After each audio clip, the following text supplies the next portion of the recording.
Hello बच्चों, कैसे हो आप लोग। ग्राफ पढ़ रहे हो, बेसिक टॉपिक है ना, अच्छे से समझ आ रहे हैं। ग्राफ के 2 टॉपिक हो गए ना हमारे, बेसिक्स ऑफ ग्राफ और टाइप्स ऑफ ग्राफ में कुछ टाइप हो गए। ग्राफ होता क्या है पहले ये तो बताओ। ग्राफ होता है रिलेशन। किसका रिलेशन? 2 फिजिकल क्वांटिटीज़ का। उस रिलेशन को तो हम कई तरह से पढ़ रहे हैं, फिर ग्राफ में ही क्या, तो ग्राफ में हम उसका डायग्राम बनाते हैं। रिलेशन का क्या बनाते हैं? डायग्राम। जैसे 2 क्वांटिटी है एक्स और वाई, अगर वो एक दूसरे पर डिपेंड कर रही है तो उन दोनों के बीच में रिलेशन का क्या बना देते हैं? डायग्राम। इसी को ग्राफ बोलते हैं, है ना। कौन से टाइप के ग्राफ देख लिए थे? Straight line graph. इक्वेशन बताओ ज़रा जल्दी से स्ट्रेट लाइन की। y is equals to M X plus C. M क्या था? स्लोप, और सी क्या है? इंटरसेप्ट। बहुत सारे टाइप्स देखे थे ना इसके, अलग अलग तरह की स्ट्रेट लाइन इक्वेशंस बनाई थी, है ना। और कौन से ग्राफ किए थे हमने किए थे सर्कुलर ग्राफ। इक्वेशन क्या थी सर्कल की? X square plus Y square is constant का स्क्वायर, ए स्क्वायर। और इलिप्स भी बनाया था। सर्कल ही इलिप्स है, कुछ नहीं है, बस कांस्टेंट एक्स और वाई डायरेक्शन में अलग अलग हो जाए। Y square by B square और X square by A square is equals to 1। अरे कांस्टेंट को कुछ भी नाम दे दो, ए बी एक्स वाई कैसा ही है ना, सी डी कुछ भी नाम दे दो, आपकी इलिप्स की इक्वेशन बन गई थी। यहाँ तक का सबको याद है, बड़े यहाँ से आगे। अब अपन और देख रहे हैं टाइप्स ग्राफ के, ठीक है। सबसे पहले स्टार्ट करते हैं आज पैराबोलिक ग्राफ से। एक काम करते हैं, पहले पैराबोलिक ग्राफ बनाते हैं, उसके बाद हम ग्राफ के बारे में कुछ जनरल बातें जो यहाँ तक के टॉपिक से हुई वो समझेंगे। पैराबोला कब बनता है? जब आपने कहा था कि इक्वेशन कुछ इस तरह की है कि y is equals to K x या एम एक्स। बच्चों मेरी इच्छा कि मैं m लिखूं, k लिखूं, कांस्टेंट को कुछ भी नाम दूं, यानी स्लोप को कुछ भी नाम दूं। तो जिस तरह से इक्वेशन थी y is equals to M X और के एक्स, आगे कोई भी कांस्टेंट था विच इज स्लोप, इसमें y और x एक दूसरे की कैसी पावर पर डिपेंड कर रहे हैं? Single power. और सिंगल पावर जब भी डिपेंडेंस होती है तो रिलेशन का ग्राफ बनाते हैं तो स्ट्रेट लाइन बनता है, बिल्कुल सीधी लाइन बनता है ना।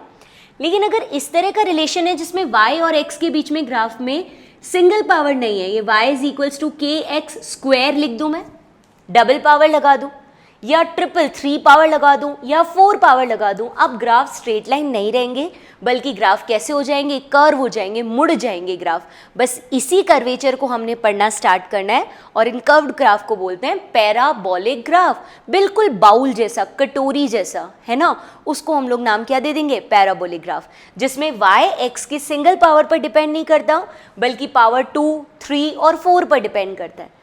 अपन स्टार्ट करते हैं पहला एग्जाम्पल, जिसमें y x की डबल पावर पर डिपेंड कर रहा है। y is equals to K X square. मेरे को फिर से रिपीट करा दो, k क्या है? कांस्टेंट। क्या ये कांस्टेंट यहाँ स्लोप है? नहीं। स्ट्रेट लाइन वाले में ये कांस्टेंट जो भी आगे m या k लिखते थे वो स्लोप था। यहाँ k का मतलब स्लोप नहीं है, इट इज़ अ कांस्टेंट। फिर स्लोप क्या होगा तो हम टाइम के साथ बात करेंगे, क्योंकि हमने अपने फर्स्ट लेक्चर में स्लोप निकालना सीखा था। याद करो, dy बाई डी एक्स करके स्लोप निकाला था, डिफ्रेंशिएट करके, है ना। तो फिलहाल रहने दो, सीधा आओ। आप तो मुझे ये बताओ कि y is equals to K X square में अगर हम वैल्यूज पुट करके देखें और एक ग्राफ बनाने का ट्राई करें, तो ग्राफ बन किस शेप का रहा है वो प्रैक्टिकली समझने की कोशिश करते हैं। y माइनस वाई और ओरिजिन, ठीक है बच्चों। सबसे पहले क्या सेलेक्ट करते थे हम लोग पिछली बार भी? क्वाड्रेंट्स, कि x की किस वैल्यू के लिए y कौन से क्वाड्रेंट में आएगा, पहले वो सेलेक्ट कर लेते हैं। आप सबसे पहले बताओ, if x is positive then y, ये तो कांस्टेंट पॉजिटिव ही है।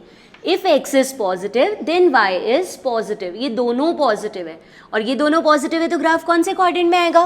First quadrant. और अगर x की वैल्यू नेगेटिव कर दें बच्चों, इफ x इज नेगेटिव, तो माइनस माइनस का स्क्वायर क्या हो जाएगा? फिर से प्लस, इसका मतलब y पॉजिटिव आएगा। When x is negative then y is positive, यानी ग्राफ कौन से क्वाड्रेंट में आएगा? Second quadrant. यानी जब पैराबोला की इक्वेशन होती है y is equals to K X square, तो x की पॉजिटिव वैल्यू के लिए y positive, because k is constant which is positive, है ना। और x की नेगेटिव वैल्यू के भी लिए भी y का स्क्वायर हो जाता है, यानी फिर से ये कैसा आता है? पॉजिटिव ही आता है। यानी क्वाड्रेंट बन गए फर्स्ट और सेकेंड। अब ग्राफ बनाएं, अभी तो क्वाड्रेंट पहचाने। चलो अब ये बताओ, when x is 1, let's suppose k is a constant which is 1, एक बार के लिए 1 मान लेते हैं, ठीक है। अब एक काम करो, x की वैल्यू 1 पुट करो, तो y की वैल्यू क्या हो जाएगी बच्चों? 1। When x is 1, y is 1। Let's suppose मुझे यहाँ एक पॉइंट मिल गया। अब मैंने कहा व्हेन x इज 2, तो y इज 2 का स्क्वायर 4 है। k को 1 बना लिया ना हमने इस एग्जाम्पल में, तो 2 का square is 4, so y becomes 4। तो जैसे ही आपने x को डबल किया ना बच्चा, तो y की वैल्यू 4 टाइम्स हो गई, यानी कि y की वैल्यू कंपैरेटिवली ज़्यादा इंक्रीज हो गई। फिर जब x को 3 रखोगे तो 3 का स्क्वायर 9, y बिकम्स 9, तो y की वैल्यू 9 हो जाएगी। यानी स्ट्रेट लाइन रिलेशन नहीं चल रहा, बल्कि x के कंपैरेटिवली कौन ज़्यादा तेजी से बढ़ा, x या y? हाँ बोलो, when x is 1 y is 1, x is 2 y 4, x 3 y 9, x 4 y 16, कौन तेज बढ़ रहा है, y में चेंजेस ज़्यादा हो रहे हैं। और ग्राफ कुछ इस तरह का मिल रहा है, मैं इन पॉइंट्स को हटाकर अगर ग्राफ बनाना चाहूँ तो लाइक दिस, ऐसा ग्राफ बन रहा है, मतलब पैराबोला, मतलब कर्व्ड बन रहा है। और वो कर्वेचर किसकी तरफ है, x की तरफ या y की तरफ? नो डाउट y की तरफ। तो आप लोगों के दिमाग में सबसे पहला क्वेश्चन आया होगा कि मैम आप ऐसा क्यों बोल रहे हो, ये कर्वेचर y की तरफ क्यों बनाया आपने? आ जाओ चेक कर लेते हैं कि y की तरफ जो मैंने बनाया वो करेक्ट है या नहीं। आप एक काम करो, x की कुछ वैल्यू लो, लगे x यहाँ तक लिया, इसमें y की वैल्यू ये आई, इतना का इतना x को और लो, जितना यहाँ लिया था उतना ही x को और ले लो। तो आप थोड़ा ध्यान से देखोगे तो y की वैल्यू कितनी बढ़ गई। देखो x को आपने सेम इंक्रीज किया है, y कितना ज़्यादा बढ़ गया, लाइक x को डबल किया, y 4 टाइम्स हो गया।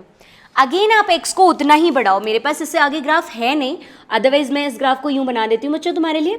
ये देखो, अगर मैं x की वैल्यू को अगेन उतना ही इंक्रीज करूँगी जितना कि पहले किया है, तो y की वैल्यू में इंक्रीमेंट एकदम से बहुत ज़्यादा मिल रहा है या नहीं? यानी आप ये देख पा रहे हो कि जब ये graph towards to y curve है, आई रिपीट, जब ये graph towards to y curve हो रहा है, इसका मतलब y की वैल्यू में चेंजेस ज़्यादा हो रहे हैं। बिकॉज अब यहाँ आप देखोगे y की पावर ज़्यादा है या x की पावर ज़्यादा है? y की पावर ज़्यादा है या x की पावर ज़्यादा है? x की ज़्यादा है। तो y कैसी क्वांटिटी भी? लेस पावर, y की पावर कम है, तो आप लिख सकते हो y is less powered quantity. y less powered है, कम पावर है उसकी, है ना, और उसमें चेंज ज़्यादा हो रहा है कि x में ज़्यादा हो रहा है? बार बार एग्जाम्पल पुट करके देखो, x1 y1, x2 y4, x3 y9, x4 y16, यानी चेंजेस किस में ज़्यादा है? y में। तो less powered physical quantity changes more, ज़्यादा चेंज होती है। ऐसी कौन सी क्वांटिटी है यहाँ पर? y, जिसकी पावर कम है उसमें चेंज ज़्यादा होते हैं। अच्छा बताओ, ग्राफ कुछ किसकी तरफ कर्व्ड हुआ बच्चों? हाँ, आवाज़ नहीं आई मुझे, ग्राफ किसकी तरफ कर्व्ड हुआ, x की तरफ या y की तरफ? No doubt, graph is curve towards less powered physical quantity, कम पावर वाली फिजिकल क्वांटिटी की तरफ कर्व था ना, y की तरफ कर्व हुआ। तो less powered physical quantity changes more and graph is curved towards less powered quantity, less powered physical quantity. तो देखो कितने प्यारी प्यारी बातें अपन ने समझी। अपन ने कहा कि जिसकी पावर कम है, जैसे y, चेंज उसमें ही ज़्यादा हो रहा है, और जिसमें चेंज ज़्यादा हो रहा है ग्राफ उसी की तरफ मुड़ गया। अरे सीधी सी बात है यार, जो ज़्यादा ग्रो कर रहा है, जो ज़्यादा इम्प्रूव कर रहा है, सब दुनिया, सारी दुनिया उसी की तरफ तो झुकती है ना। तो यही है, y में चेंजेस ज़्यादा हो रहे हैं तो ग्राफ भी उसकी तरफ झुक गया। जैसे दुनिया की रीत वैसे ही ग्राफ की रीत, सबके लिए एक जैसा ही चल रहा है, समझ रहे हो? तो less power physical quantity changes more और graph is curve towards less power quantity, इसलिए हमने यहाँ पर ग्राफ को y की तरफ कर्व किया। डन, बढ़े आगे। चलो और बताओ, लेट्स सपोज x की वैल्यू होती -1, x की वैल्यू क्या होती बच्चों? -1, तो y की वैल्यू क्या होती? माइनस माइनस +1, यानी यूं बना दो, when x is -1 y is +1। फिर x की वैल्यू -2 करो तो y की वैल्यू -2 +4 हो जाएगी। x की वैल्यू -3 तो y 3 -3 इंटू -3 +9, तो y तो प्लस ही आ रहा है ना, भले ही x नेगेटिव है, और वही लेस पावर्ड है y, उसमें चेंजेस ज़्यादा हो रहे हैं, तो graph is curve towards less power physical quantity.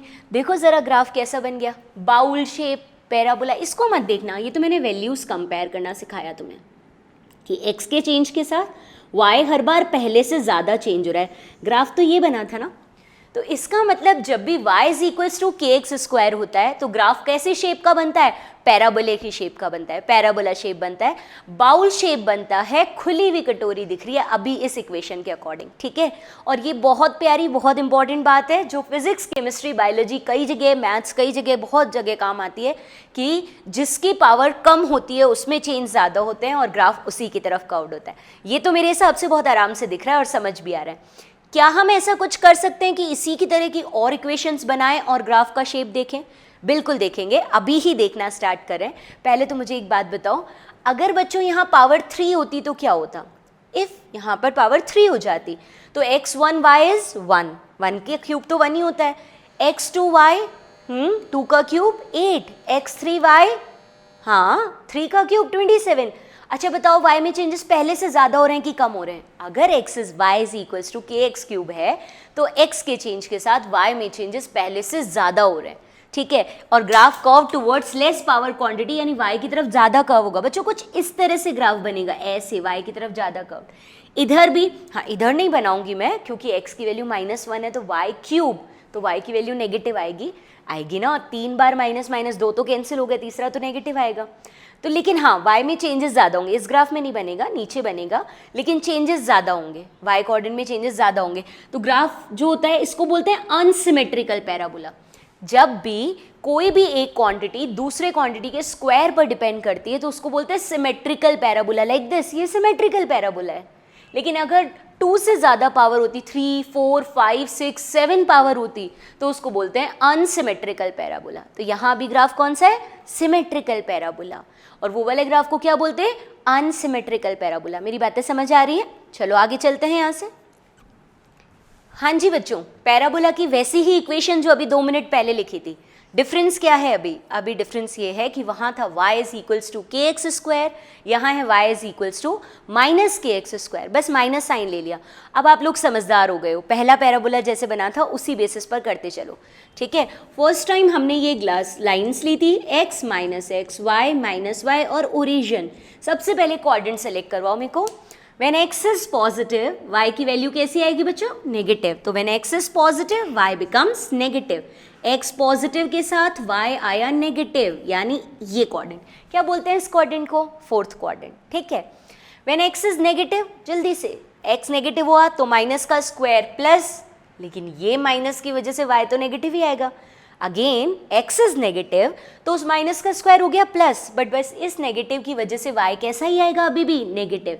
x की नेगेटिव और पॉजिटिव दोनों वैल्यूज के लिए y नेगेटिव है, इसलिए ग्राफ पहले के कंपैरेटिवली, पहले बना था फर्स्ट सेकंड क्वाड्रेंट में, अब बना है थर्ड और फोर्थ क्वाड्रेंट्स के अंदर। ये दोनों क्वाड्रेंट में ग्राफ बनाएगा। चलो बनवा लो जल्दी से, और मेरे अकॉर्डिंग तो 1 मिनट पॉज करके खुद ही बना लो, और बनाने के बाद चेक कर लेना सही बोला या नहीं। आ जाओ जल्दी से देखें। देखो जी, सबसे पहले आप इस क्वाड्रेंट में आओ, थर्ड और फोर्थ क्वाड्रेंट में। वही k की वैल्यू को 1 कर देते हैं ईजी करने के लिए। 1 की जगह 4, 5, 7 कुछ भी ले लो, k की वैल्यू का कोई फर्क नहीं पड़ता, it is constant. Okay, when x is 1, y is 1 ना, -1। When x is 2, y -4, x3, y -9। Minus में है लेकिन चेंजेस किस में ज़्यादा हो रहे हैं? y में। इसका मतलब ग्राफ किसकी तरफ कर्व्ड होगा? टुवर्ड्स टू y, जिसमें चेंजेस ज़्यादा हैं ग्राफ उसकी तरफ कर्व्ड हो जाएगा। इस तरह से ग्राफ उसकी तरफ कर्व्ड हो जाएगा जिसमें चेंजेस ज़्यादा हैं। बात समझ आ रही है? इसलिए पैराबोला ऐसा बनाया। और x को नेगेटिव भी रखोगे तो भी माइनस माइनस प्लस, और y नेगेटिव ही आएगा, और वही y में चेंजेस ज़्यादा है क्योंकि पावर y की ज़्यादा है, इसलिए graph is curve towards y। तो आपका फिर से बाउल बन गया, फिर से पैराबोला बन गया, लेकिन अब की बार बाउल जो बना है वो पिछली बार से डिफरेंट है। पहले ओपन था, अब क्लोज हो गया, मतलब पहले सीधा था अब उल्टा हो गया। पहले बड़े आराम से आप इसमें आइसक्रीम डाल सकते थे, अब आइसक्रीम डालोगे तो गिर जाएगी, बस इतना सा ध्यान रखना है, ठीक। हाँ भाई, अब बढ़ते हैं अपन यहाँ से आगे, और तरह के ग्राफ देखते हैं इसी पैराबोला की इक्वेशन पे। हाँ तो बच्चों, अब की बार इक्वेशन है y square is equals to K X. बनेगा तो पैराबोला ही ना, और सिमेट्रिकल है ना unsymmetrical? Single power straight line, double power symmetrical parabola, और ज़्यादा पावर होती तो अनसिमेट्रिकल पैराबोला। तो यहाँ बनेगा तो सिमेट्रिकली। आओ चेक करते हैं बनेगा कैसे।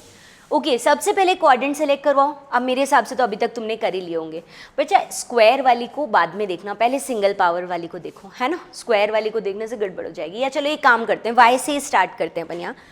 If y is positive, y positive है तो x तो पॉजिटिव ही आना है, वो स्क्वायर है ना, तो उसको पहले चेंज देख लेते हैं। y कोई y पॉजिटिव है तो x तो पॉजिटिव ही आएगा, यानी first quadrant. But if y is negative, अगर y नेगेटिव हो जाए तो माइनस माइनस प्लस आएगा, यानी x फिर से प्लस आ जाएगा। अरे y नेगेटिव होगा तो माइनस माइनस प्लस, तो x फिर से प्लस आ जाएगा। तो चाहे y पॉजिटिव हो या नेगेटिव हो, x की वैल्यू तो पॉजिटिव ही आनी है। तो क्वाड्रेंट्स हो गए कौन कौन से? First and fourth quadrant, done. अब एक काम करो, आप वैल्यूज बनाते जाओ। अब आपको इतना तो समझ आ चुका है कि लेस पावर्ड क्वांटिटी चेंजेस मोर, यानी x में चेंज ज़्यादा होगा, यानी graph is curve towards x, तो ग्राफ x की तरफ कर्व्ड कर दो। हटा देते हैं इस लाइन को और सीधा सीधा, मैंने तो वैल्यूज ही पुट नहीं की, मुझे पता है अब ये यही होना है, graph is curve towards x। Similarly यहाँ पे भी देखोगे तो आपको लेस पावर्ड फिजिकल क्वांटिटी में चेंजेस ज़्यादा है, ग्राफ उसकी तरफ कर्व्ड हो जाएगा, इसलिए ग्राफ यूँ x की तरफ कर्व्ड हो गया। डन, मेरी बातें समझ आ रही हैं, क्लियर हो पा रहा है सबको? ठीक है, ये थर्ड ग्राफ बन गए। देखो बन तो बाउल ही रहे हैं, पैराबोला ही रहे, बस डायरेक्शंस बदलती जा रही हैं। आ जाओ आगे बढ़ते हैं, इससे एक और पैराबोला बना लेते हैं। हाँ जी बच्चों, इस वाले पैराबोला में क्या है, ये जो इक्वेशन हमारे सामने है y² is equals to -kx, पहले प्लस kx थी अब -kx हो गई। वही y की वैल्यू के अकॉर्डिंग x बताओ और कोऑर्डिनेट्स बता दो जल्दी से। If y is positive then ये तो पॉजिटिव ही है, लेकिन x की वैल्यू कैसी आने वाली है बच्चों? Negative. y positive x negative, third quadrant, second quadrant, third नहीं आ गया होगा तुम्हें, तुमने खुद नहीं कर लिया होगा। If y is negative, minus minus का स्क्वायर फिर से प्लस, लेकिन x की वैल्यू अभी भी नेगेटिव, y नेगेटिव, इसका स्क्वायर पॉजिटिव हो गया, लेकिन x तो अभी भी नेगेटिव ही है। इसका मतलब हमारा क्वाड्रेंट कौन कौन से सेलेक्ट हुए अब? सेकेंड और थर्ड क्वाड्रेंट। अब फटाफट से पैराबोला तो आप जानते ही हो, हाँ सबने बना लिया होगा कि ऐसा बनेगा। हाँ x की तरफ कर्व्ड बनेगा तो ऐसा ही तो होगा। पहले आप x की तरफ कर्व्ड कर दो इसको और ये लो x की तरफ कर्व्ड, ठीक है, और वही यहाँ पर भी कर दो x की तरफ कर्व्ड, क्योंकि x लेस पावर्ड है, उसमें चेंजेस ज़्यादा होते हैं। तो मज़ा आ रहा होगा क्योंकि एक सीखने के बाद बाकी तो ईजी बन रहा है। पहला आपका पैराबोला ये बना, फिर ये बन गया, उसके बाद आपने शेप चेंज करके इधर ले गए और लास्ट में शेप चेंज करके यहाँ ले गए, अलग अलग शेप का पैराबोला है, ठीक है। लेकिन ये सारे पैराबोला स्टार्ट कहाँ से हो रहे हैं? ओरिजिन से। क्यों स्टार्ट हो रहे हैं ये सब ओरिजिन से? इसलिए स्टार्ट हो रहे हैं क्योंकि इनमें if x is 0 then y become 0। यहाँ 0 रखोगे k की वैल्यू 1 है, इसको 0 रखते ही ये 0 हो जाएगा। 0 मल्टीप्लाई बाय समथिंग इज 0, यानी इंटरसेप्ट कितना है? 0। x की वैल्यू 0 रखने पर y की जो वैल्यू आती है उसको इंटरसेप्ट बोलते हैं ना। यहाँ 0 ही आ रहा है तो इंटरसेप्ट 0 है, यानी ग्राफ कहाँ से स्टार्ट होगा? ओरिजिन। अब एक काम करते हैं, ऐसा पैराबोला भी बना देते हैं जिसमें ग्राफ ओरिजिन से शायद ना स्टार्ट हो। चेक करके बताना तुम कि होगा या ना होगा। हाँ जी बच्चों, सबसे पहले तो इस इक्वेशन को देखो, यहाँ एक नहीं दो कांस्टेंट है, इसलिए मेरा मन किया तो मैंने कांस्टेंट का नाम बदल दिया। मैंने कहा था ना सिंबल कुछ ही रख दो, यहाँ हमने कांस्टेंट्स को a और b बोल दिया। ये रही इक्वेशन हमारे सामने, y is equals to ax² plus b, a and b are constant. Okay, सबसे पहले एक काम करो, if x is 0 then what is the value of y?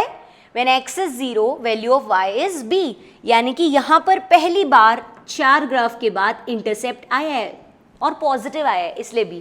और अगर यहाँ माइनस b होता तो नीचे ले जाते, इंटरसेप्ट को -b लिख देते, उसमें कौन सी बड़ी बात है? ठीक है, बढ़े हैं यहाँ से आगे। When x is 0 then value of y is plus b, इसलिए यहाँ लिखा। उसके बाद आप मुझे बताओ कि लेस पावर्ड क्वांटिटी कौन सी है? इस कांस्टेंट को छोड़ो, इन दोनों में से y और x में से लेस पावर्ड इज y, तो graph is curve towards y। Less powered y है ना, इसलिए ग्राफ किसकी तरफ कर्व होगा? y, क्योंकि उसमें ही चेंजेस ज़्यादा होंगे। बना ले ग्राफ, तो कैसा बनना चाहिए हमारा ग्राफ? कुछ इस तरह का, ये ऐसा, x is positive y is positive, but when x is negative तो नेगेटिव का स्क्वायर y अगेन पॉजिटिव, तो यूं ही तो बनेगा ग्राफ। बट उस ग्राफ में क्या डिफरेंस है? पहले ग्राफ ओरिजिन से स्टार्ट हो रहा था, अब ओरिजिन से थोड़ा ऊपर से स्टार्ट हो रहा है, ओरिजिन से स्टार्ट नहीं हो रहा है, यानी इंटरसेप्ट है। ग्राफ तो फर्स्ट वाले जैसा ही है, ठीक है। तो क्या तुम्हें सारे सिमेट्रिकल पैराबोला समझ आ गए? क्या तुम्हें ये पता लग गया कि अगर ऐसी सिचुएशन ना होती और हम यूँ लिखते कि y is equals to kx³ या y is equals to kx⁴ और साथ में कोई कांस्टेंट हो या ना हो, तो इसका मतलब यहाँ कौन से पैराबोला बनते? अनसिमेट्रिकल बनते पैराबोला। सिंगल पावर रिलेशन में स्ट्रेट लाइन 2, 3, 4, 5 में कौन से पैराबोला बनेंगे? अनसिमेट्रिकल। हाँ, लेकिन एक चीज़ बोलना ही भूल गई मैं तुम्हें, वो ये कि अगर यहाँ भी स्क्वायर होता और यहाँ भी स्क्वायर, x और y दोनों का स्क्वायर होता तो सर्कल बना था, इलिप्स बना था, याद आ रहा है? दोनों में कांस्टेंट सेम तो सर्कल और कांस्टेंट अलग अलग तो इलिप्स। वहाँ दोनों की पावर 2 थी, यहाँ मैं बात कर रही हूँ एक की पावर 1, दूसरे की 2, 3, 4, 5, 6, सब में पैराबोला बनेगा, सिमेट्रिकल और अनसिमेट्रिकल पैराबोला। आई थिंक तुम्हें पैराबोलिक ग्राफ तो समझ आ गए होंगे। अब हम आगे बढ़ते हैं पैराबोलिक से और थोड़ा आगे बढ़ के और देखते हैं टाइप्स ग्राफ के, ठीक है। चलो एक काम करते हैं, जो पैराबोलिक ग्राफ देखे हैं उनको एक बार जल्दी से रिवाइज कर लेते हैं। पहले तुम्हारे सामने स्क्रीन पर आ रहा है y is equals to kx², इसका पैराबोला बनेगा फर्स्ट क्वाड्रेंट और सेकेंड क्वाड्रेंट। x पॉजिटिव तो y भी पॉजिटिव, x नेगेटिव तो भी y कैसा आएगा? पॉजिटिव, क्योंकि स्क्वायर पॉजिटिव हो गया था, ठीक है, यानी कि पैराबोला फर्स्ट और सेकंड क्वाड्रेंट में, यानी खुली हुई सीधी ओपन बाउल बन रहा है। फिर आओ उल्टा करते हैं इसको, y is equals to minus K X square. Minus K X square में अगर x पॉजिटिव है तो भी y की वैल्यू नेगेटिव है, और अगर x नेगेटिव है तो भी माइनस माइनस तो प्लस हो गया, लेकिन एक बचे हुए माइनस की वजह से x की वैल्यू नेगेटिव होने पर भी y नेगेटिव है। यानी आपका क्वाड्रेंट आएंगे थर्ड और फोर्थ, और पैराबोला वैसा ही बनेगा जैसे तुम्हें सामने स्क्रीन पर दिख रहा है। डन। इसके आगे बढ़ो, अब अगले सिचुएशन लेते हैं, Y square is equals to K X. Y square is equals to K X. यहाँ पर जो पैराबोला बनेगा वहाँ y की पावर के कंपैरेटिवली x की पावर कम है, इसलिए कर्व्ड तो x की तरफ होगा। अब क्वाड्रेंट्स पहचान लो, y पॉजिटिव तो x भी पॉजिटिव, और अगर y नेगेटिव तो भी x पॉजिटिव ही आएगा, यानी फर्स्ट और फोर्थ क्वाड्रेंट पैराबोला कुछ इस तरह का बनेगा जो आपके सामने है। Y square is equals to minus K X. Y square is equals to minus K X में हमें क्या दिख रहा है, when Y is positive X is negative. Y positive है तो एक्स कौन सा आ गया हमारा, नेगेटिव बन गया, यानी हमारा सेकेंड क्वाड्रेंट। और अगर हमारी कंडीशन ऐसी हो कि वाई नेगेटिव हो तो उसका स्क्वायर फिर से पॉजिटिव, लेकिन एक्स अभी भी नेगेटिव ही आ रहा है ना माइनस के एक्स की वजह से, यानी थर्ड क्वाड्रेंट। तो कुल मिलाकर हमारा ग्राफ बनेगा सेकेंड और थर्ड क्वाड्रेंट में, शेप आपके सामने है। और लास्ट सिचुएशन हमने देखी थी when y is equals to A X square plus B, बस इसमें एक इंटरसेप्ट b आ गया था, x की जीरो वैल्यू के लिए y की वैल्यू b आ गई थी, इसलिए ग्राफ तुम्हारे सामने थोड़ा सा ऊपर से स्टार्ट हो रहा है इंटरसेप्ट होने की वजह से, बट हाँ बिल्कुल पहले वाले की तरह ही बन रहा है। पैराबोला बन रहा है जिसमें y की पावर कम है, इसलिए y की तरफ कर्व्ड पैराबोला है ना, इंटरसेप्ट के साथ बन रहा है। डन। पैराबोलिक सारे ग्राफ हो गए। अब हम पैराबोला से थोड़ा आगे बढ़ते हैं ग्राफ्स के सिचुएशन में। आओ देखें ज़रा। हाँ जी बच्चों, पैराबोला के बाद अगले ग्राफ आते हैं, 3 हो गए, स्ट्रेट लाइन, सर्कल, फिर इलिप्स, और उसके बाद पैराबोला 4 हो गए। तो अपन इसको नंबर दे देते हैं 5th number, rectangular hyperbolic graph. और रेक्टेंगुलर पैराबोलिक ग्राफ का ही दूसरा नाम होता है रेक्टेंगुलर हाइपरबोलिक ग्राफ, ठीक है ना, दोनों सेम है। ये क्या होते हैं रेक्टेंगुलर हाइपरबोलिक ग्राफ? ऐसी सिचुएशन जहां y x के इन्वर्सली प्रोपोर्शनल होता है। याद है आपको ग्राफ स्टार्ट कराते टाइम एक छोटा सा एग्जांपल दिया था मैंने कि मम्मी पापा आपको बहुत प्यार कर रहे हैं, चॉकलेट्स ला रहे हैं, अच्छी अच्छी चीज़ें ला रहे हैं, तो जैसे जैसे वो हमें प्यार करते जा रहे हैं और हमारी खुशी बढ़ती जा रही है, दिस इज प्रोपोर्शनल। ये स्ट्रेट लाइन ग्राफ था, y is proportional to x, y is equals to mx, ये प्रोपोर्शनल रिलेशन थे, है ना, स्ट्रेट लाइन वाले। लेकिन अगर मम्मी पापा हमें डांट रहे हैं, फिर हमारा जो खुशी का लेवल है वो कम हो रहा है, और डांट रहे हैं और लेवल कम हो रहा है, वो और डांट रहे हैं हमारा लेवल और कम हो रहा है। इसका मतलब यहाँ रिलेशन हो गया कौन सा, इन्वर्सली प्रोपोर्शनल वाला। क्यों हुआ ये इन्वर्सली प्रोपोर्शनल का रिलेशन? क्योंकि एक चीज़ बढ़ने से दूसरी कम हो रही है। इसी तरह के रिलेशन को कुछ इस तरह से लिखते हैं, y is equals to, y is inversely proportional to x। Even बच्चों इसको यूं भी लिखा जाता है, y is equals to any constant like k upon of x, a upon of x, m upon of x, तुम्हारा जो मन पड़े वो अपॉन ऑफ x। लेकिन this is not slope, straight line में m स्लोप था, बाकी सबका स्लोप मैं एक ही साथ तुम्हें निकालना सिखा दूंगी, रिवाइज करवा दूंगी, फर्स्ट लेक्चर में सिखाया ही था, अभी कर लेंगे रिवाइज। इधर आओ, 2 मिनट बाद पहले एक बार इन इक्वेशंस को देख लेते हैं, फिर रिवीजन भी देखेंगे इसका। y is inverse two x, ठीक है। अब इसका ग्राफ कैसा बनेगा, आप स्टार्ट करवाओ इस पॉइंट से, when x is positive then y is, आप ये मान के चलो कि जो ऊपर कांस्टेंट आ रहा है that is always positive, k की वैल्यू 1 मान लो। 1 मानने से आप थोड़ा इजीली ग्राफ प्लॉट करवाओगे, अदरवाइज जो भी वैल्यू होगी वो यहाँ रख देंगे। ओके, अब मुझे बताओ कि x पॉजिटिव होगा तो y, ये पॉजिटिव है तो ये भी पॉजिटिव, y फर्स्ट क्वाड्रेंट में आएगा। And when x is negative then y, x negative हो गया तो y, वो भी नेगेटिव तो थर्ड क्वाड्रेंट में आएगा।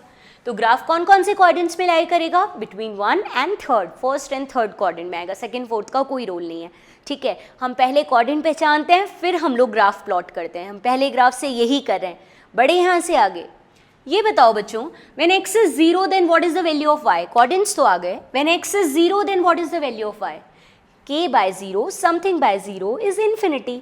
तो x 0 होगा तो y की वैल्यू क्या हो जाएगी बच्चों, इन्फिनिटी। x 0 रखो, y की वैल्यू इन्फिनिटी। अरे बाप रे, इन्फिनिटी का मतलब होता है वो, मेरा हाथ ही बाहर निकल गया।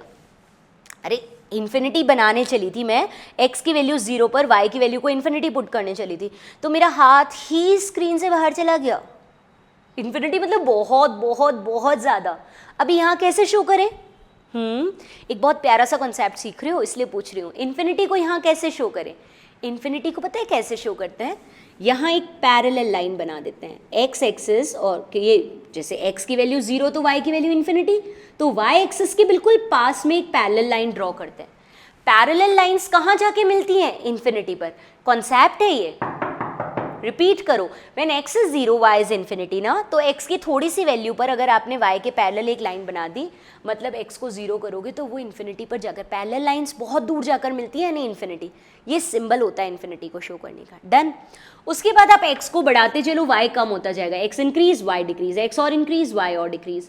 और व्हेन x बिकम्स इन्फिनिटी, जब आपने x को 0 किया था बच्चों, तो y कितना आ गया था? Something by 0 which is infinity. और अगर आपने एक काम कर लिया कि x इज इन्फिनिटी, तो y is equals to something by infinity 0।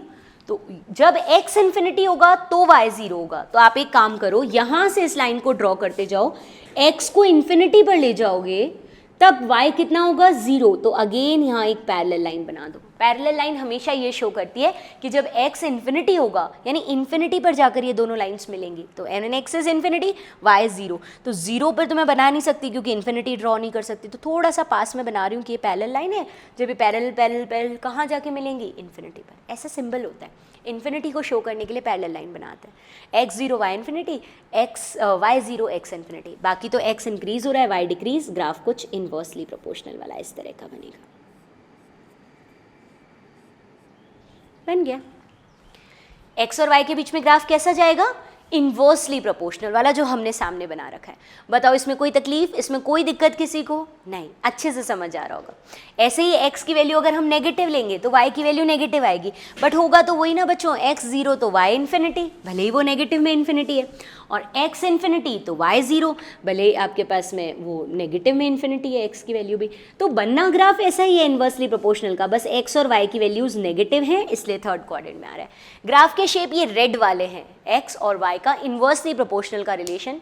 इस ग्राफ के शेप को बोलते हैं, इस ग्राफ के शेप को बोलते हैं रेक्टेंगुलर हाइपरबोला। कौन सा ग्राफ? Rectangular hyperbolic graph. ठीक है, चलो नेक्स्ट टाइप देखते हैं, बट हाँ इसको रिवाइंड करके अच्छे से देख लेना ताकि तुम्हें आ जाए कि इन्वर्सली प्रोपोर्शनल के ग्राफ रेक्टेंगुलर हाइपरबोला बनते हैं। चलो जी आ जाओ। हाँ जी बच्चों, अब हमारे सामने जो ग्राफ बना हुआ है, इस टाइप के ग्राफ को क्या नाम दें? जहां y is inversely proportional to x नहीं है, y is inversely proportional to x square है। x और y क्या है बच्चों? फिजिकल क्वांटिटी जो एक दूसरे पर डिपेंड कर रही है, जैसे टाइम, डिस्टेंस, वेलोसिटी, कुछ भी। ये तो हम पहले लेक्चर से ही पढ़ रहे हैं। ठीक है, तो y और x का रिलेशन कुछ इस तरह का है। पहले क्वाड्रेंट पहचान लेते हैं, ग्राफ का शेप हम फिर बना लेंगे। देखो ध्यान से, मैंने ग्राफ को कोई नाम नहीं दिया है। ठीक है, कुछ लोग इसको नाम देते हैं और कुछ लोग नहीं देते, मैं दोनों बातें बताऊंगी तुम्हें। फिलहाल हम स्टार्ट यहीं से करते हैं। When x is positive then y, x positive है तो y भी पॉजिटिव, क्योंकि इन्वर्सली प्रोपोर्शनल का रिलेशन है। आप चाहो तो इसको कांस्टेंट लिखो और y is equals to k upon x square कर दो, रिलेशन इन्वर्सली प्रोपोर्शनल का है। अब ये बताओ, when x is positive then y की वैल्यू k, तो वैसे ही 1 है, 1 मान लेते हैं हम कांस्टेंट को। x पॉजिटिव है तो y भी कैसा आएगा? पॉजिटिव, यानी first quadrant. But when x is negative, x negative हो जाए तो माइनस माइनस का स्क्वायर प्लस हो जाता है। x नेगेटिव होते ही y की वैल्यू फिर से पॉजिटिव ही आएगी बच्चों। हाँ, x नेगेटिव कर लोगे तो उसका स्क्वायर तो प्लस ही आना है ना, तो y की वैल्यू फिर पॉजिटिव। यानी ग्राफ कौन कौन से क्वाड्रेंट में बनने वाला है? First and second. अभी थोड़ी देर पहले y is inverse two x था फर्स्ट और थर्ड में, अभी दोनों डायरेक्टली वाले रिलेशन है तो फर्स्ट और सेकेंड क्वाड्रेंट में बनेंगे। ठीक है, आओ ग्राफ बनाते हैं। अच्छा, वही वैल्यूज पुट करो जो अभी 2 मिनट पहले की थी। When x is 0, then what is the value of y? When x is 0, हाँ जी, y is k by 0, something by 0 infinity. x 0 तो y infinity, और कैसे शो किया था इन्फिनिटी को? पैरेलल टू y एक्सिस एक लाइन बना दी थी। और अगर यहाँ पर मैं y को 0 करती, x को 0 नहीं करती, y को 0 करती तो बच्चों कुछ फर्क नहीं पड़ा। अगर आप यूँ लिख दोगे ना, x square is equals to k upon of y, अगर आप y को 0 कर दोगे तो something by 0 is equals to infinity. x फिर से स्क्वायर इन्फिनिटी है, रूट करोगे तो भी इन्फिनिटी आएगा। तो when x is 0 y is infinity, when x is infinity y is 0, x को इन्फिनिटी रख दो। या इसको यूँ ना करके तुम ऐसे भी दिखा सकते थे कि y is equals to k upon of x square, x square की जगह इन्फिनिटी का square infinity, something by infinity is 0, x infinity तो y 0। रिलेशन वैसा ही बन रहा है, x increase y decrease, x increase और y डिक्रीज, x और इंक्रीज y और डिक्रीज, ये इन्वर्सली प्रोपोर्शनल वाला। हाँ, मैं तुम्हारा कन्फ्यूजन लेवल समझ रही हूँ। तुम्हें लग रहा होगा ये तो ग्राफ पहले जैसा है, फिर मैम ने क्या नया कर दिया। 2 मिनट रुको तो सही, ग्राफ बना दो, मैं वो डिफ्रेंसिएशन भी बताऊंगी कि मैम ने क्या नया कर दिया। 2 मिनट बनाओ पहले ग्राफ। अब ये बताओ व्हेन x इज नेगेटिव, अगर x नेगेटिव होता तो उसका स्क्वायर फिर से पॉजिटिव, यानी y पॉजिटिव एक्सिस पर ही आता है ना। x को तुमने 0 पुट किया तो something by 0 is infinity, when x is 0 y infinity. फिर आप x इंक्रीज करते जाओ, y डिक्रीज होता जा रहा है। फिर आपने x को इन्फिनिटी पुट किया, इन्फिनिटी का स्क्वायर पॉजिटिव इन्फिनिटी हो जाएगा, नेगेटिव का स्क्वायर, तो y फिर 0 हो जाएगा, ये यहाँ, यानी ग्राफ इन दोनों कोऑर्डिनेट में बनेगा। अब हम ये भी देख लेते हैं कि इस ग्राफ को क्या नाम देना चाहिए। पहले वाले को हमने कहा था रेक्टेंगुलर पैराबोलिक ग्राफ, इसको बच्चों कुछ लोग बोलते हैं हाइपरबोलिक ग्राफ। आई रिपीट, इसको बोलते हैं हाइपरबोलिक ग्राफ। आप नाम दे भी सकते हो हाइपरबोलिक ग्राफ, ठीक है, या तो आप सिंपल रहने दो या आप इस ग्राफ को नाम दे दो हाइपरबोलिक ग्राफ, कोई दिक्कत। आओ पहले वाले और इस वाले ग्राफ में कंपैरिजन करते हैं कि क्या डिफरेंस है दोनों में। देखो जी बच्चों, सबसे पहली चीज़ तो ये कि पहले y is inverse two x था, अब इनवर्स टू x स्क्वायर है ना। When x is positive y is positive, but when x is negative y is negative, यानी हमारा ग्राफ फर्स्ट और थर्ड क्वाड्रेंट में बना था, यहाँ बना है फर्स्ट और सेकेंड क्वाड्रेंट के अंदर, तो क्वाड्रेंट का डिफरेंस था। तो जब x की वैल्यू 0 आ रही है उस टाइम y की वैल्यू क्या है, when x is 0 then y is infinity, तो हमें क्या बनाना चाहिए, ये इन्फिनिटी वाला। तो बोले यहाँ भी ऐसा था, अभी भी आप ऐसा ही बना रहे हो। हाँ, x इंक्रीज होते जाने पर y डिक्रीज हो रहा था, और when y is infinity, when x is 0 then y is infinity, तो बोले वो तो दोनों वैसा ही आ रहे हैं। फिर आप डिफरेंस कहाँ बता रहे हो इस ग्राफ और इस ग्राफ में? है बेटा, डिफरेंस भी है, आप लोगों ने ध्यान नहीं दिया। आप मुझे बताओगे x is 1 y is 1/1, k/1 बोल दो, कॉन्स्टेंट बाय 1। x2 किया तो y हो गया k/2, x3 किया तो y हो गया k/3, यानी 1/3 हुआ। हाफ, आपने x2 किया y हाफ हो गया, आपने x3 किया y 1/3 हुआ, है ना। लेकिन यहाँ आपने जैसे ही x2 किया y 1/4 हो गया बच्चों, 2 का स्क्वायर। x आपने 3 किया y 1/9 हो गया। इसका मतलब चेंजेस किस में ज़्यादा तेज हुए, इस वाले में। x की वैल्यू को डबल ट्रिपल करने पर y की वैल्यू हाफ, 1/3, 1/4 ऐसे ही हो रही है। यहाँ y की वैल्यू हुई 1/4 अगर x डबल हुआ, y की वैल्यू हुई 1/9 अगर x ट्रिपल हुआ, तो ज़्यादा झुक गया, ज़्यादा y की वैल्यू एकदम से कम हुई। इसमें इतना कम नहीं हुई। ये देखो, आप दोनों ग्राफ को एक साथ देखोगे ना तो आपको कंपैरिजन दिखेगा। ये देखो यहाँ कितनी जल्दी कम हो गई, यहाँ इतना कम नहीं हुई। सिमिलरली आप इस वाले में यहाँ भी बना दो, x नेगेटिव y की वैल्यू नेगेटिव बनेगी, है ना, x 0 y इन्फिनिटी और x इन्फिनिटी y 0, वही बनेगा। लेकिन हाँ, x डबल y हाफ, इतना ही रिलेशन आ रहा है। यहाँ क्या ये y की वैल्यू और कम हो गई, तो ये बिल्कुल ओरिजिन के पास आ रहा था, ये ओरिजिन के इतना पास नहीं आता है। ये डिफरेंस होता है इन दोनों ग्राफ में। तो मेरे अकॉर्डिंग आपको रेक्टेंगुलर हाइपरबोला और आपका हाइपरबोला, ये दोनों ग्राफ समझ आ गए होंगे, ये दोनों अच्छे से क्लियर हो गए होंगे। बढ़े यहाँ से आगे, ठीक है। अब हम कोई ग्राफ नहीं देखें, अभी तो ग्राफ के टाइप्स बाकी हैं, लेकिन उससे पहले हमने अभी तक जो बातें की हैं उससे रिलेटेड कुछ जनरल बातें कर लेते हैं, ठीक है। आ जाओ। हाँ जी बच्चों, हमने अभी तक जो बात की उसको एक बार देख लो। व्हेन हम जनरल इक्वेशन ये लिखें कि फिजिकल क्वांटिटी y x की पावर n पर डिपेंड कर रही है। फिजिकल क्वांटिटी y किस पर डिपेंड कर रही है, x की पावर n पर डिपेंड कर रही है। अब हम इस n की डिफरेंट वैल्यूज़ को लेते हैं। इफ़ n की वैल्यू को हम लोग 1 ले लें, if n is 1 यानी y is proportional to x, like y is equals to mx, like y is equals to mx plus c, यानी ग्राफ कैसा आया था, स्ट्रेट लाइन। तो जब भी इस रिलेशन में n का मतलब 1 होता है तो ग्राफ आ जाता है straight line graph, straight line graph, है ना। और अगर इसी इक्वेशन में n की वैल्यू 2 हो जाती तो बच्चों, तो 2 होते ही तो आज ही देखे हमने ये वाले ग्राफ, जैसे ही n 2 हो गया y is proportional to x square हो गया, तो कैसा ग्राफ आएगा, symmetrical parabolic graph, symmetrical parabolic graph. और अगर इसकी जगह x की वैल्यू 2 से कुछ और ज़्यादा होती तो, लाइक n की वैल्यू 3, 4, 5 एंड सो ऑन, कुछ इस तरह से होती तो इसको हम लोग क्या नाम दे देते बच्चों, अनसिमेट्रिकल पैराबोला। इसको हम क्या नाम दे देते हैं, अनसिमेट्रिकल पैराबोलिक ग्राफ नाम दे देते, है ना। x की सारी वैल्यूज़ के लिए, हाँ, n की सारी वैल्यूज़ के लिए ग्राफ में क्या क्या शेप बन रहे हैं वो हमको दिख रहे हैं। अब एक काम करते हैं, नेगेटिव और ले लेते हैं। लेट्स सपोज हम ऐसे कंडीशन ले लें कि if n is equals to -1, n की वैल्यू -1 हो जाए, यानी कि y is proportional to x की पावर -1, यानी 1/x की पावर 1 हो गया, 1/x हो गया, इन्वर्सली प्रोपोर्शनल वाला रिलेशन हो गया। तो कैसा ग्राफ बना था, हाँ जल्दी से याद करो, rectangular parabola, rectangular parabolic graph. और लास्ट में हमने क्या देख लिया था बच्चों, if x n is equals to -2 यानी y is inversely proportional to x square, तो कैसा ग्राफ बना था, हाइपरबोलिक ग्राफ, हाइपरबोलिक ग्राफ। आप रेक्टेंगुलर पैराबोलिक या रेक्टेंगुलर हाइपरबोलिक दोनों ही नाम देते हैं इस वाले को, और ये हाइपरबोलिक ग्राफ बनेगा। तो एक बार रिवाइज कर लो जितनी बातें हमने अभी तक की हैं। मैंने इसमें सर्कल और इलिप्स का नाम नहीं लिया, उसके अलावा सारे नाम आ चुके हैं, उनकी इक्वेशन अलग थी, उनमें वाई स्क्वायर एक्स स्क्वायर के डिपेंडेंस थी। ठीक है, आप मुझे ये बताओ y is proportional to x raise to the power n में if n is 1 then straight line graph, if n is 2 then symmetrical parabola, n is 3 4 5 या कुछ भी और वैल्यू तो आपके पास में आएगा अनसिमेट्रिकल पैराबोला, और अगर n की वैल्यू -1 है तो आएगा रेक्टेंगुलर हाइपरबोला या रेक्टेंगुलर पैराबोला भी बोलते हैं इसको, और अगर n की वैल्यू -2 है तो इट इज़ ओनली हाइपरबोलिक, या ना भी नाम दो तो भी चल जाएगा। डन, ये क्लियर हो गए सारे ग्राफ। चलो एक बात हम लोग थोड़ी सी स्लोप पर भी कर लेते हैं, जो हमने फर्स्ट लेक्चर में देख लिए थे। मैंने नहीं कहा टाइप्स कंप्लीट हो गए, टाइप्स और भी हैं, लेकिन एक काम बीच में हम लोग स्लोप देख लेते हैं कि अगर स्ट्रेट लाइन ग्राफ है तो y is equals to mx plus c में m स्लोप हुआ करता था, लेकिन अगर उसके अलावा किसी और शेप का ग्राफ है, जितने अभी बाकी शेप देखे, जितने और देखेंगे, उन सब में हम स्लोप कैसे निकालते हैं उसको रिवाइज कर लेते हैं फर्स्ट वाली क्लास का थोड़ा सा पॉइंट। आ जाओ। हाँ जी बच्चों, आप लोगों को याद होगा कि हम लोग स्लोप कैसे निकाल रहे थे फर्स्ट क्लास में। हम कर रहे थे कोई भी ग्राफ बनाया हुआ है उसका एक्स एक्सिस के साथ angle, x axis to graph तक का एंगल देखते थे और उसका क्या निकाल लेते थे, टेन थीटा। टेन थीटा होता है perpendicular by base, tan theta क्या होता है, परपेंडिकुलर बाय बेस, ये निकाल लेते थे। तो आप यहाँ बताओ कि अगर हमने कोई भी ग्राफ बनाया उसका परपेंडिकुलर और बेस है और ग्राफ का शेप कर्व्ड है, मुड़ रहा है बार बार, तो हम परपेंडिकुलर को बोल सकते हैं dy और बेस को बोलते हैं dx। याद है ना, किया था ये y का x के रिस्पेक्ट में डिफरेंशिएशन।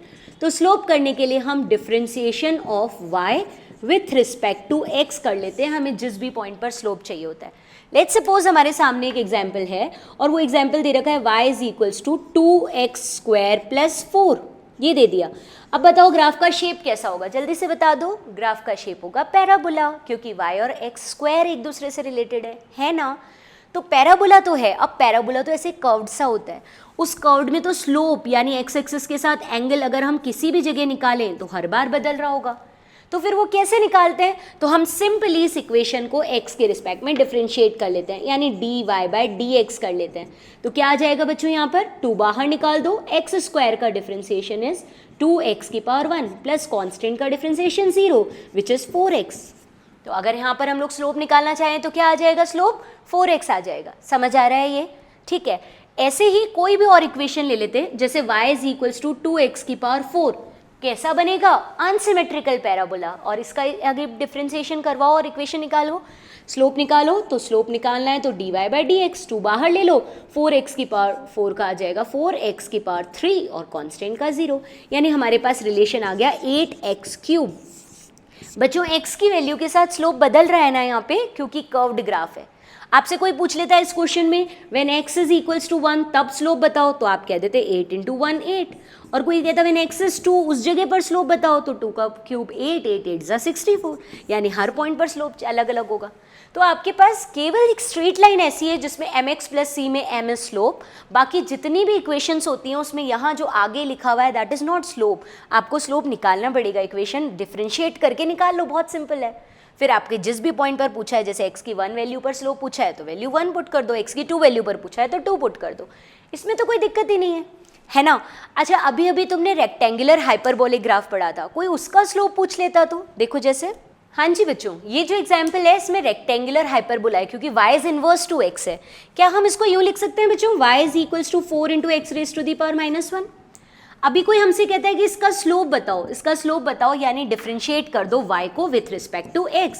यहाँ कर दो 4x raise to the power -1 का डिफरेंशिएशन, 4 बाहर निकाल दो, x raise to the power -1 का differentiation -1, x raise to the power n -1 हो गया -2। तो 4 और x raise to the power 2 नीचे ले लो, ये लो -4 upon of x square, slope आ गया। अब कोई बोलता है वहाँ जहाँ x 1 है वहाँ स्लोप निकालो, तो -4, जहाँ x 2 है वहाँ स्लोप निकालो, तो 4 बाय 2 का स्क्वायर 4 यानी -1, जहाँ x 3 है वहाँ स्लोप निकालो तो -4 बाय 9। अब तो जो वैल्यू निकाल लो। अच्छा सोचो अगर इसकी जगह आपका होता 4 अपॉन एक्स स्क्वायर, यानी दूसरा वाला inversely proportional to x square वाला ग्राफ, तो अरे क्या है यार, इतने सिंपल ही तो हैं सारे, सब एक जैसे चल रहे हैं, सब में आपको टेन थीटा निकालना है तो आप y का x के रिस्पेक्ट में डिफ्रेंशिएट कर दो, स्लोप आ जाएगा। यहाँ आप कह सकते थे 4x raise to the power -2, आपको 4x raise to the power -4 को डिफ्रेंशिएट करना था, 4 बाहर, x raise to the power -2 का -2 बाहर, x raise to the power -2 -1 is -3, यानी ये हो जाएगा आपके पास में क्या, ये आ जाएगा अच्छा ये 4 2 ज़ा 8 अपॉन ऑफ ये x की पावर -3 नीचे गए तो +3, जहाँ x 1 है वहाँ स्लोप तो 8/1 तो हटा दो -8, जहाँ x 2 है वहाँ स्लोप 2 है तो आपके पास में आ जाएगा -8/8 तो आपका -1। अच्छा बच्चों बताओ ये वाले जो स्लोप आ रहे हैं नेगेटिव क्यों आ रहे हैं? जब आपने y इन्वर्स टू x बोला, जब y inverse to x square बोला, ये वाले स्लोप नेगेटिव क्यों आ रहे हैं? बिकॉज आप y और x का रिलेशन देख रहे हो तो कुछ इस तरह का ग्राफ आ रहा है, y के इंक्रीज होने पर x डिक्रीज या x के इंक्रीज होने पर y डिक्रीज हो रहा है। यानी अगर आप dy/dx मतलब y का x के रिस्पेक्ट में चेंज देखो तो एक बढ़ेगा तो दूसरा कम होगा और एक कम होगा तो दूसरा बढ़ेगा, तो एक का साइन पॉजिटिव एक का नेगेटिव, आंसर तो नेगेटिव ही आना है ना। इन्वर्सली प्रोपोर्शनल वालों में ऑलवेज स्लोप नेगेटिव आता है क्योंकि एक वैल्यू बढ़ती है तो दूसरी कम होती है, इसलिए y is inverse to x, inversely proportional to x square, और इस तरह के सारे ग्राफ में स्लोप कैसा आएगा, नेगेटिव। तो आज हम लोगों ने ग्राफ के कुछ टाइप्स देखे, स्लोप के बारे में बात की, जनरल ग्राफ की कुछ और बातें की, लेकिन अभी तक हमारे ग्राफ के टाइप्स कंप्लीट नहीं हुए हैं। अभी ट्रिग्नोमेट्री, एक्सपोनेंशियल, लॉग, इस तरह के जो ग्राफ होते हैं, ट्रिग्नोमेट्री, एक्सपोनेंशियल और लॉग, इस तरह के जो ग्राफ हैं वो हम अगली क्लास में लेंगे। ठीक है, चलो, ऑल द बेस्ट।